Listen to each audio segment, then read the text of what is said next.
শুনছেন গল্প ঘন্টা। আপনারা যারা গল্প ঘন্টায় আপনাদের প্রিয় ঘটনাটি পাঠাতে চান তারা ডেসক্রিপশন বক্সে থাকা ইমেল অ্যাড্রেসে আপনার ঘটনাটি মেইল করে দিন।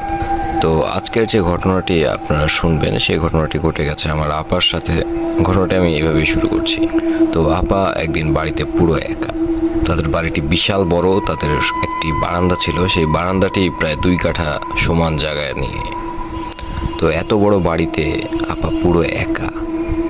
সেদিন সন্ধ্যা থেকে বিশাল পরিমাণে ঝড় বৃষ্টি, প্রচণ্ড বজ্রপাত। এই বজ্রপাতের ভিতরে আপা খুবই ভয় পেয়ে যায়।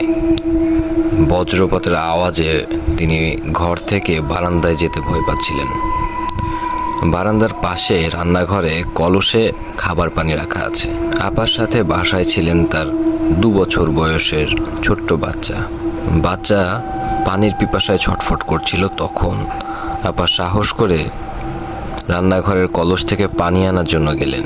দরজা খুলে বাইরে গিয়ে খোলা বারান্দার এক কোণায় দেখেন তার মৃত দেওর দাঁড়িয়ে আছে। স্পষ্ট তার মুখ দেখা যাচ্ছে, বিদ্যুৎ চমকাচ্ছে সেই আলোতে।